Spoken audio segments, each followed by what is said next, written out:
नमस्कार बच्चों, आज की क्लास में आप लोगों का स्वागत है।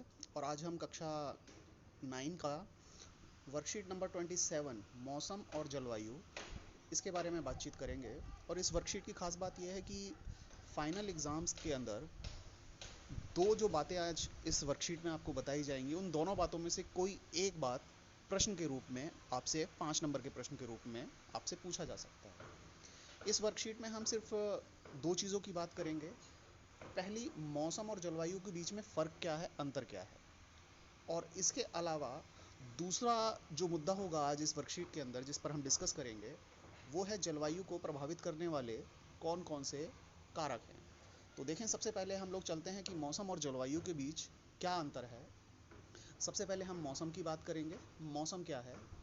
मौसम में पहला पॉइंट देखें आप, एक समय विशेष में किसी क्षेत्र के वायुमंडल की अवस्था को उस स्थान का मौसम कहा जाता है। कहने का मतलब ये है कि किसी एक विशेष समय में, कोई एक समय है, उस समय परिस्थिति के अंदर, समय काल के अंदर जो वायुमंडल की अवस्था है उसे मौसम कहते हैं। दूसरी जो बात है इसके अंदर, एक सीमित क्षेत्र के लिए आकलन किया जाता है इसका। एक पर्टिकुलर कोई क्षेत्र है, छोटा क्षेत्र होता है, जैसे कोई गली मोहल्ला हो सकता है, आपके स्कूल के आसपास का एरिया हो सकता है, किसी पर्टिकुलर एक स्थान के बारे में बात कर सकते हैं। तो ये जो सीमित क्षेत्र के लिए आकलन किया जाता है उसे मौसम कहते हैं। इसकी जो तीसरी खास बात है, तीसरे पॉइंट को देखें, यह पल पल या कभी भी बदल सकता है। यह पल पल कभी भी बदल सकता है। आप देखें, अगर आपने ध्यान से किसी पूरे दिन का आकलन किया होगा तो आपके घर के पास जो मौसम होता है, कभी धूप होती है, कभी छाँव होती है, और कभी टेम्परेचर कम होता है, कभी ज़्यादा होता है। इस तापमान के घटने बढ़ने में धूप छाँव के खेल को ही मौसम कहा जाता है। यही बात इस चौथे पॉइंट के अंदर आपको उदाहरण के रूप में समझाई गई है। तो अब देखें, आप लोगों को मौसम का अर्थ समझ आ गया होगा। अब हम लोग बात करेंगे जलवायु के ऊपर कि जलवायु क्या होती है। जलवायु के ऊपर हम सबसे पहले पहला पॉइंट देखें। मौसम से कंपेयर करते चलेंगे साथ साथ हम लोग इसे। किसी विशाल क्षेत्र की लंबी अवधि, यानी 30 साल से ज़्यादा का टाइम पीरियड, और उसमें मौसम की जो अवस्थाएं हैं उनका एवरेज, औसत, उस स्थान की जलवायु कहलाता है। कहने का मतलब ये है कि मौसम जो है वो एक समय विशेष में किसी एक क्षेत्र की अवस्था होता है, लेकिन इसके विपरीत जलवायु जो है एक लंबी अवधि में 30 साल से अधिक में जो मौसम की अवस्थाएं हैं उनका कुल औसत ही उस क्षेत्र या उस स्थान की जलवायु कहा जाता है। इसके बाद दूसरा पॉइंट जो है, उसमें क्षेत्र का आकार बहुत ज़्यादा होता है। अगर हम मौसम की बात करें तो एक मैंने आपको उदाहरण दिया था कि आपके गली मोहल्ले की बात हो सकती है, आपके विद्यालय के आसपास की बात हो सकती है, किसी छोटे क्षेत्र की बात हो सकती है। वहीं जलवायु के अंदर क्षेत्र जो है थोड़ा बड़ा होता है, अपेक्षाकृत बड़ा होता है। जैसे आपके मोहल्ले की बात अगर हम करें कि इस मोहल्ले में जो मौसम है वो कैसा है, तो वो मौसम की बात हुई। लेकिन अगर हम ये बात करें कि दिल्ली की जलवायु, और जलवायु में आपने एक जो बात खास ध्यान रखनी है, वो पहली बात याद रखनी है कि किसी विशाल क्षेत्र में लंबी अवधि 30 वर्ष से अधिक में मौसम की जो अवस्थाएं हैं उनका औसत ही उस स्थान की जलवायु कहलाता है। इसके बाद तीसरा जो पॉइंट है, यह लंबे समय तक बनी रहती है। हाँ, हमने अभी पहले पॉइंट के अंदर यही बात डिस्कस की है कि ये 30 वर्ष से अधिक की जो मौसम की अवस्थाएं हैं उनका ही औसत है। अब जैसे उदाहरण के तौर पर बात करें तो भारत की जलवायु मानसून की जलवायु है, ये मानसूनी जलवायु है। तो कुल मिलाकर आप लोगों को इन दोनों के बीच का अंतर, मौसम और जलवायु दोनों के बीच का अंतर पता चल गया होगा। चलिए, अब इसके बाद हम दूसरे बिंदु पर बात करते हैं। दूसरा जो बिंदु है, जलवायु को प्रभावित करने वाले कारक।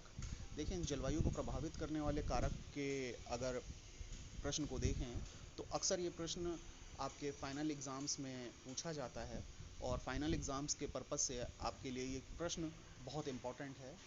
और 5 नंबर का सवाल तो पूछा ही जाता है, साथ ही साथ कई बार ये भी देखा गया कि अगर 5 नंबर में नहीं पूछा है तो 3 नंबर में ये प्रश्न ज़रूर आता है। तो कुल मिलाकर कहने वाली बात यह है कि अगर 5 नंबर का प्रश्न आता है तो दिए गए 6 पॉइंट हैं, ये 6 पॉइंट इन 6 में से कोई भी 5 लिख सकते हैं आप, इन 6 में से कोई भी 5 लिख सकते हैं आप।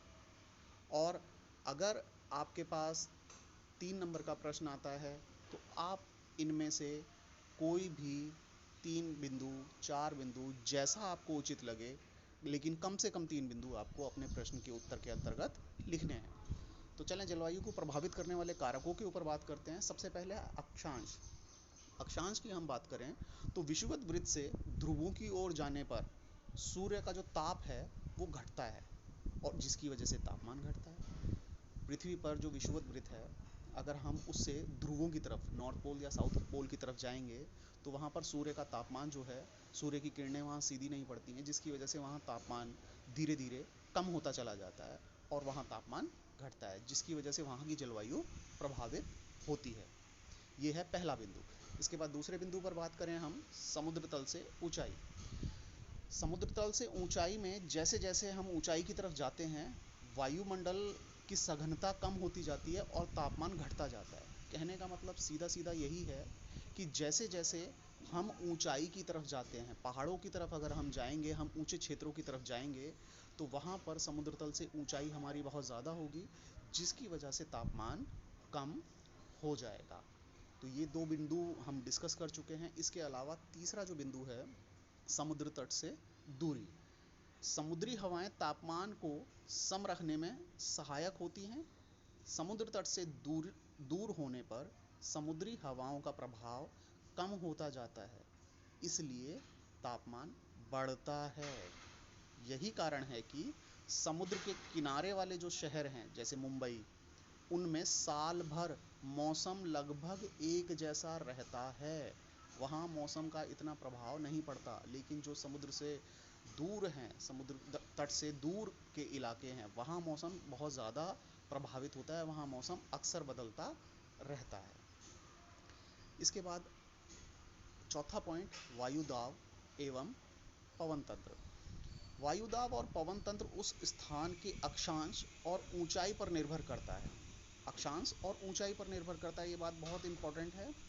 तापमान अधिक होने पर वायुदाब कम हो जाता है और तापमान कम होने पर वायुदाब अधिक हो जाता है, जिसकी वजह से किसी भी क्षेत्र की जलवायु बहुत ज़्यादा प्रभावित होती है। इसके बाद अगला जो बिंदु है, महासागरीय धाराएं। महासागरीय धाराओं के गर्म या ठंडा होने के हिसाब से उसके तटीय क्षेत्रों का तापमान भी ठंडा होता है या गर्म होता है। ये एक बहुत इंपॉर्टेंट बात है कि महासागरीय धाराएं भी जलवायु को पूरी तरह से प्रभावित करती हैं।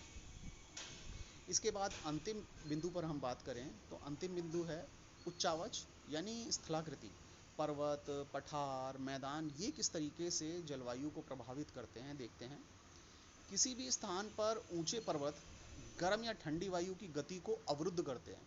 पर्वतों की वजह से गर्म या ठंडी वायु रुक जाती है और उसकी वजह से जलवाष्प वाले वायु के मार्ग को रोककर वर्षा करवा सकते हैं और वहाँ की जलवायु प्रभावित हो सकती है। तो उच्चावच का यही एक इम्पॉर्टेंट रोल है जलवायु प्रभावित करने में, कि स्थलाकृति में जो पर्वत, पठार हैं, ऐसे क्षेत्रों में अगर किसी पर्वत या पठार की वजह से